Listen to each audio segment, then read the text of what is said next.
Subscribe channel Truth.id dan aktifkan lonceng notifikasi untuk mendapatkan informasi seputar live streaming dan video khotbah terbaru. Posisi tombol subscribe berada di kanan atas channel kami dan jangan lupa nyalakan loncengnya.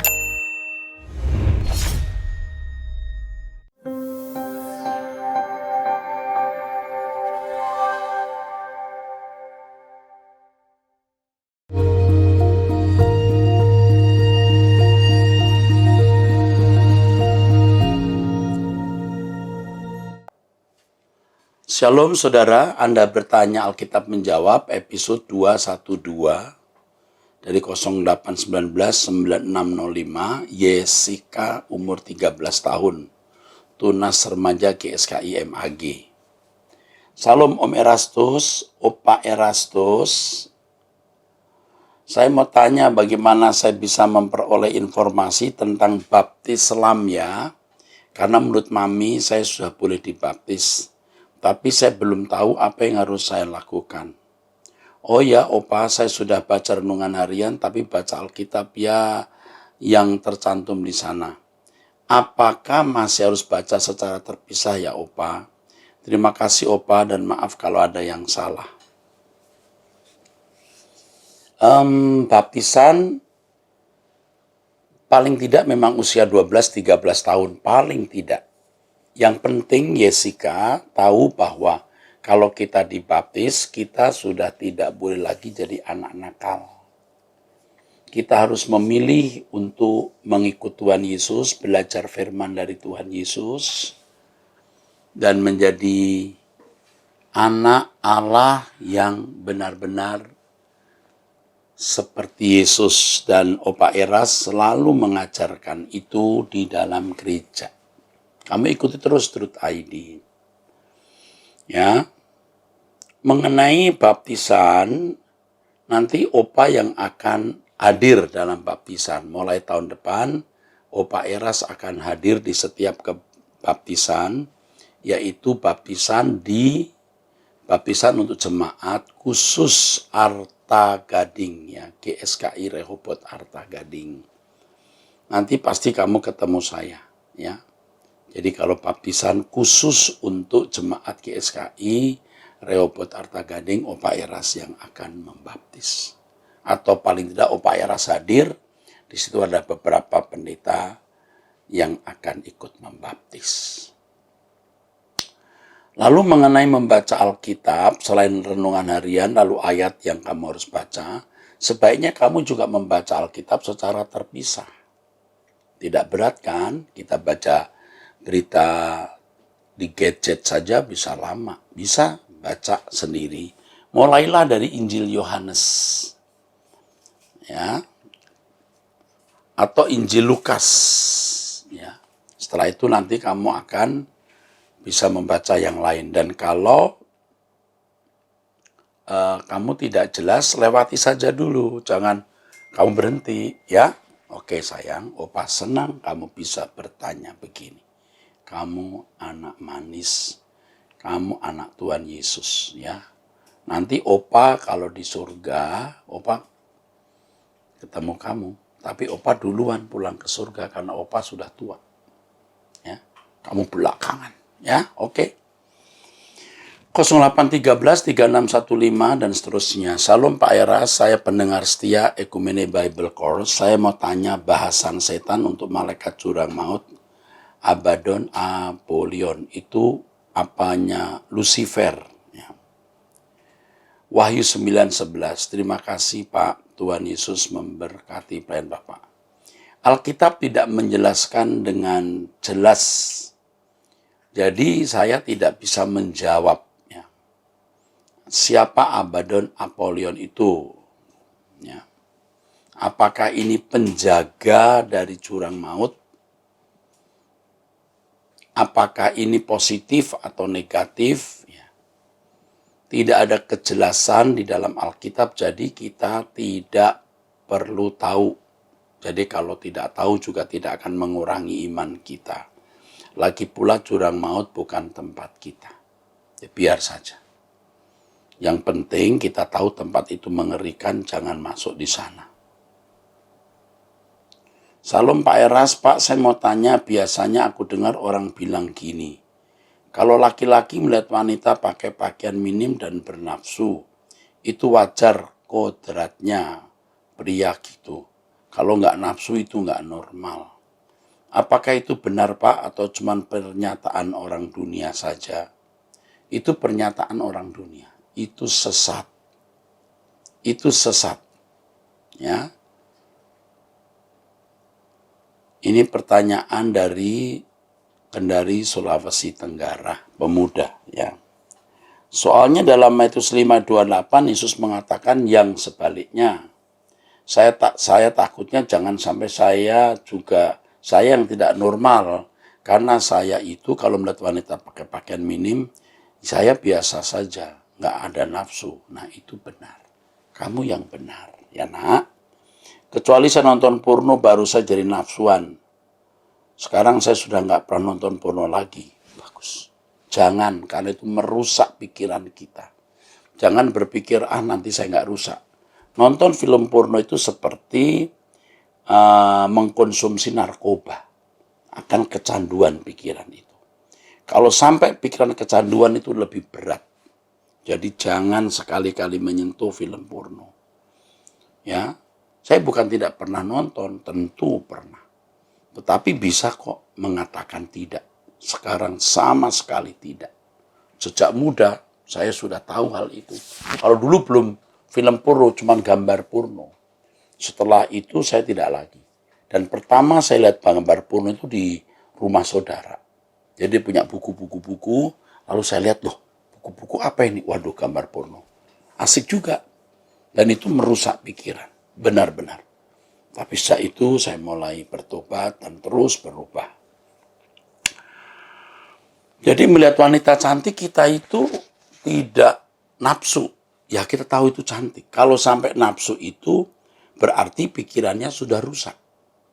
Ini tadi perkataan orang sesat. Pikiran sesat, orang rusak. Ya saya juga laki-laki dong bisa lihat ini wanita cantik, itu tidak cantik. Bisa. Nah kita kalau takut akan Tuhan, kita tidak akan nafsu. Ya. Kalau firman Tuhan mengatakan kamu melihat lawan jenis dan mengingininya, itu sudah pornos. Pornos itu artinya berjinah. Jinah yang merusak pikiran. Ya, tidak boleh. Nah, kamu mesti belajar ya. Kalau sampai ada di antara saudara, pria ini terutama, lihat lawan jenis lalu bergerak syahwatnya, maksud saya nafsu, itu pasti Anda rusak. Melihat lawan jenis, mengingini bergerak syahwatnya, atau dalam bahasa seksologi ereksi, nah itu dosa. Itu pasti orang rusak. Oke, kita kembali meneruskan 0857 7192 dan seterusnya, wanita single usia 39 tahun belum menikah. Salam Pak Pendeta Erastus, terima kasih sudah menjawab pertanyaan saya sebelumnya. Saya belum bekerja, cuma jual kue tape titip di warung. Saya tinggal serumah sama mama, adik tiri, satu ibu, lain bapak. Istri, adik tiri, dan 2 anaknya, saya bingung anaknya. Saya bingung, mama saya sayang banget sama mantunya daripada saya. Mantunya dibeliin tas harga 3,5 juta, sepatu mahal, baju, atasan 3, semua dibeliin di butik. Adik tiri saya dikasih uang 1 juta.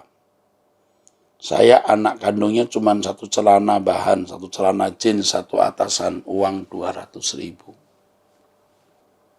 Selama ini rumah tangga mereka disupport 100% sama mama saya. Mereka suami istri tidak kerja, punya 2 anak, 1 umur 7 tahun, yang kedua 4 tahun. Bagaimana saya menghilangkan kepahitan sama mama saya? Mama saya ketahuan banget pilih kasih. Kadang saya pengen mama saya mati biar adil daripada saya susah. Mama saya nggak pikirin saya, bahkan adik saya mau mama saya beliin rumah. Bahkan adik saya mau dibeliin rumah oleh mama ya.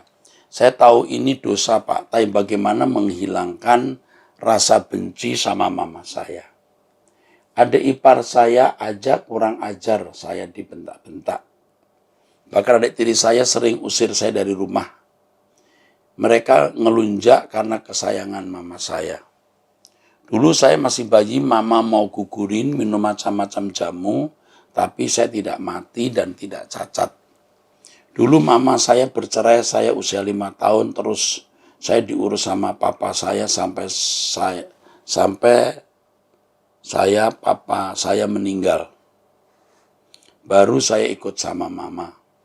Kadang saya pengen mereka semua mati, padahal saya tahu itu tidak baik. Saya sering dengar khotbah Bapak, kalau kita jangan bikin harta dunia, tapi jadi orang yang berkenan kepada Tuhan. Berkemas-kemas, itu yang diajarin Pak Eras. Terima kasih Pak Erasus, maaf panjang sekali, Tuhan berkati. Anda tidak menulis panjang sekali, cukup, lumayan saja. Pasti penderitaan Anda lebih dari yang Anda tulis. Dan saya bersyukur, ya salut juga kamu memiliki perasaan bersalah, ya, atau sadar bahwa apa yang di dalam hatimu itu kepahitan dan Tuhan tidak berkenan. Memang tidak mudah menghilangkan kepahitan bagi orang yang sudah terbiasa memuaskan perasaannya. Anda termasuk orang yang tidak terdidik, ikut papa dan mungkin juga tanpa pendidikan yang baik, tanpa keteladanan mungkin juga, sehingga Anda menjadi orang yang seperti ini. Saya percaya ya kamu bisa menyelesaikan masalah ini. Kamu bisa. Yang pertama karena kamu sadar kesalahan itu. Yang kedua, kamu mendengarkan firman. Truth ID itu luar biasa. Ya. Kamu mengerti bagaimana tidak memikirkan harta dunia, bagaimana berkenan kepada Tuhan dan berkemas-kemas. Ini jalan keluar dari kepahitan. Kamu pasti bisa ya menyelesaikan masalah ini. Nah, sekarang yang penting kamu harus punya tekad. Tekad untuk mengampuni. Tekad untuk memaafkan. Tekad untuk melupakan kesalahan mereka. Tekad dulu harus ada. Ya, bagaimanapun mama itu orang yang melahirkan kamu. Ingat itu. Tekad ada. Yang kedua, sikap kamu yang marah, benci, mengharapkan mereka mati, ini kepahitannya. Itu tidak mendatangkan keuntungan apa-apa untuk dirimu maupun untuk mereka. Untuk dirimu sendiri tidak ada untungnya. Karena apa? Karena tidak mengubah keadaan. Pikir. Kamu rugi kamu begitu. Karena tidak mengubah keadaan. Dan itu merugikan kamu karena kamu makin pahit dan orang yang tidak mengampuni orang lain itu juga tidak diampuni oleh Tuhan. Lalu yang ketiga, tidak ada ruginya kita mengampuni orang. Bahkan kita beruntung. Jangan pakai perhitungan manusia dengan mengampuni mereka, kamu seperti menyetujui tindakan mereka. Kita nggak setuju. Dengan mengampuni mereka, kita seperti mendatangkan keuntungan. Sebenarnya belum tentu juga. Artinya kau mengampuni mereka supaya mereka itu bertobat. Tapi kalau tidak, mereka akan menuai apa yang mereka tabur. Tapi tentu jangan berharap Tuhan menghukum mereka. Ya, tekad yang sungguh-sungguh. Ya. Tidak ada untungnya. Tidak mengampuni itu. Merugikan malahan. Dan tidak mengubah keadaan. Nah, sebaliknya kalau kamu mengampuni, Tuhan akan di pihak kamu. Kamu hanya menunggu waktu bagaimana Tuhan bertindak dan menegakkan keadilannya. Kalaupun tidak di bumi, nanti di langit baru, bumi baru. Saya dibully orang, dijahati, difitnah, dikhianati orang-orang yang saya sayangi, saya kasihi, saya besarkan. Saya diam saja. Kenapa? Aku ingin mereka berubah. Kalau tidak berubah, ya nanti biar pengadilan Tuhan yang memperhitungkan, bukan kita. Jadi ikut terus Truth ID dan tiap hari minimal 30 menit menyembah Tuhan, supaya mendapat kekuatan batin, kekuatan batin. Lalu ingat harta kita di surga. Di bumi ini mau kaya bagaimanapun, mau bahagia bagaimanapun terbatas. Saya senang mendengar di sini kamu jualan kue, ya. Kue, jual kue tape, titip di warung. Wah, itu bagus. Tidak apa-apa kamu ditindas, direndahkan. Tuhan akan pasti membela kamu. Ketika mama lebih sayang adik tiri dan membelikan banyak barang, kamu tidak. Jangan sekali-kali kamu menjadi iri. Sekarang kalau kamu dibelikan mobil mewah pun, lalu mau apa? Ya. Lalu yang paling terakhir, bayangkan kalau mama masuk neraka. Kamu rela nggak? Dibakar di api kekal. Nggak rela kan? Nah, sayangi mama, doakan adik tiri dan suaminya. Maksud saya, iya betul, adik tiri dan suaminya.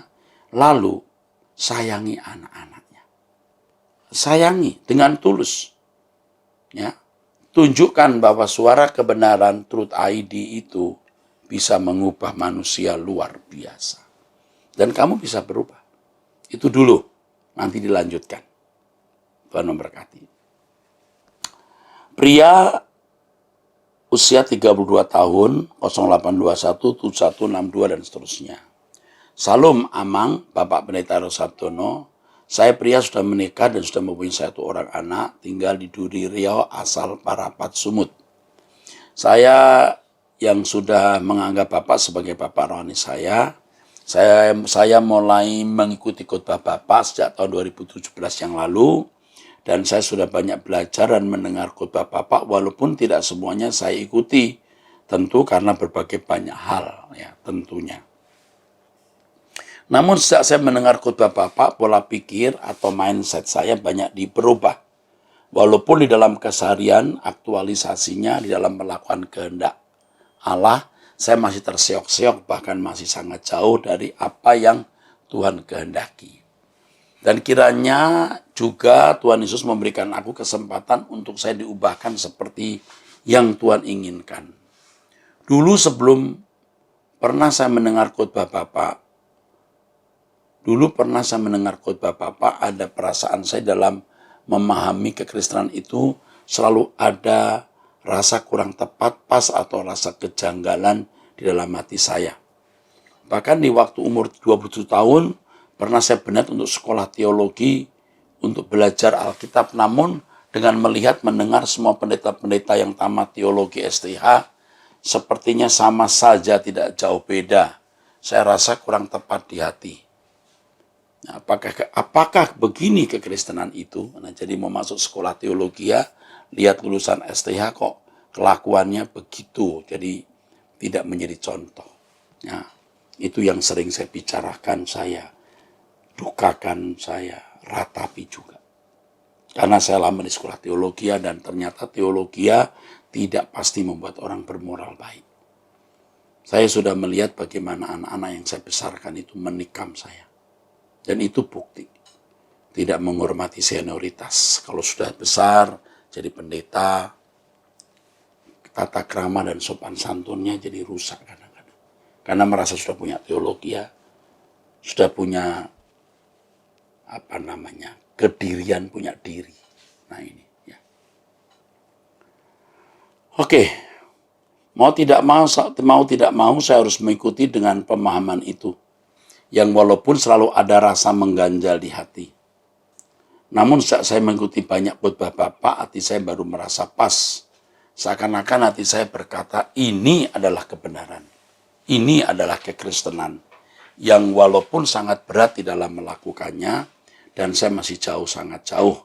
Tapi saya percaya ini adalah kebenaran. Namun ada hal yang saya mau beritahukan Amang.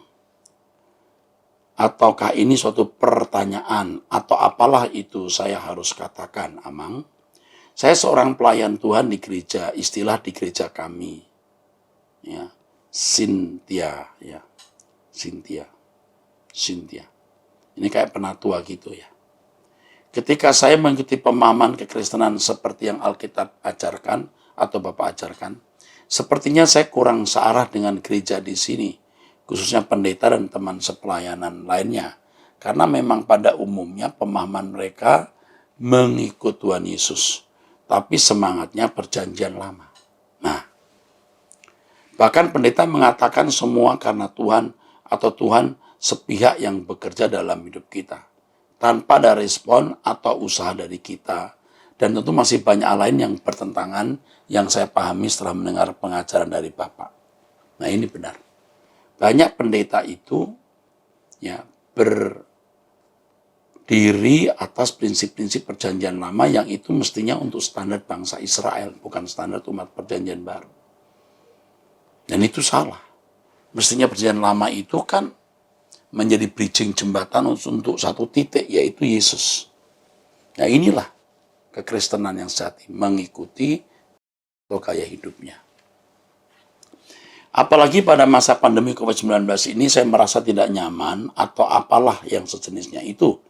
Ketika pendeta mengatakan tidak beriman kalau tidak salaman, harus salaman. Jadi kami masih mengabaikan prokes, protokol kesehatan COVID-19 di gereja. Dan di dalam hati saya berpikir sesungguhnya kami sebenarnya sedang menunggu waktunya terpapar. Dan kiranya juga saya memohon kepada Tuhan dijauhkan itu dari daerah kami ini. Dan banyak Pak benturan itu terjadi di hati saya dan sesama kami. Dan kadang-kadang pertanyaan ada dalam hati saya dan kalau benturan-benturan itu terjadi terus-menerus, bagaimana ini jadinya? Apalagi mengingat pendeta dan beberapa teman sepelayanan adalah keluarga. Teman sepelayanan itu keluarga, anak pendeta, dan mereka yang mendirikan gereja itu. Dan kalaupun harus pindah gereja, contohnya, mengingat pemahaman gereja tentang kekristenan tidak beda jauh dari yang sebenarnya. Rasanya kurang tepat. Kiranya saya berharap pada Tuhan semakin banyaklah orang-orang mendengar khotbah yang Bapak ajarkan, khususnya Duri Riau. Mungkin itu aja Pak, yang saya bisa beritahukan, sampaikan untuk Bapak. Dan sebelumnya saya ucapkan terima kasih banyak Pak buat semua pengajaran-pengajaran yang bisa saya dengar dan pelajari. Saya semakin sering menangis kepada Tuhan Yesus di dalam belajar dan di saat mau melakukan firman itu sendiri karena pengajaran Bapak. Kiranya Tuhan tolong kita semuanya untuk tetap berdiri teguh untuk memuliakannya. Amin.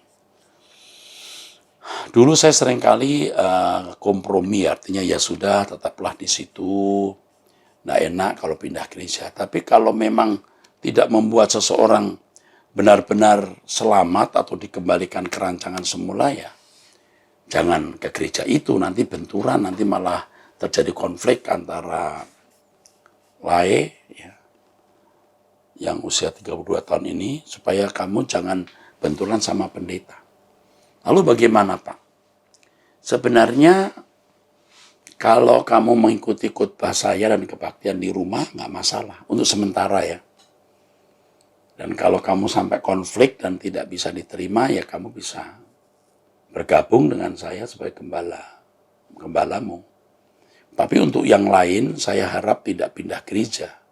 Tetaplah di gereja itu dan membantu pelayanan. Tetapi kalau kebenaran tidak diajarkan dan saudara mati rohani di situ, nah ini saudara harus punya langkah untuk keluar dari keadaan itu. Saya menjadi bapak rohanimu, menjadi mentormu, dan saya bersedia mengembalakan dari jauh. Ya, tetap saya gembalakan dari jauh. Oke, Tuhan memberkati. Ya, ini pria ini pinter ini cerdas nih. Ya, Lai ini cerdas. Nah, ini memang di mana-mana kasusnya begitu. Kalau sudah mendengar suara kebenaran, jadi tidak betah di gereja ya, di mana dia berbakti. Kalau gereja itu mengajarkan yang bertentangan dengan Alkitab. Ya, sementara itu yang saya sampaikan ya, holong doh rakutuh di bagasan Tuhan. Dari usia 60 tahun. Nah, ini kayaknya ibu rumah tangga. 0812 92 93 dan seterusnya. Terima kasih Pak, pertanyaan saya sudah dijawab di episode 179 dengan jelas, tegas dan lugas. Sekarang saya yang ibu rumah tangga umur 60 tahun tinggal di Jakarta, 3 tahun yang lalu berjumpa dengan teman kuliah perempuan setelah 40 tahun tidak pernah jumpa. Perjumpaan ini terjadi di rumah sakit ketika suami teman saya ini, Mr. X, sedang menderita kanker paru stadium 4. Dalam keadaan krisis, Mr. X mau diajak berdoa bersama suami saya dan saudara yang lain. Teman lama saya ini sempat surprise ketika melihat suaminya menangis saat berdoa itu karena belum pernah berdoa seserius itu karena kehidupannya tidak kudus, pernah selingkuh. Sepertinya dia bertobat dan minta ampun atas dosa-dosanya. Memang saat kami berdoa bersama itu, kami merasakan hadirat Allah begitu nyata, walaupun cuaca buruk disertai hujan. Ternyata itu mujizat Tuhan Yesus sedang terjadi. Mr. X dijamah Tuhan dan sembuh total dari kankernya sampai saat ini. Setahun belakangan ini saya mendapat info bahwa Mr. X terjerumus dalam perselingkuhan dan sering meninggalkan keluarganya.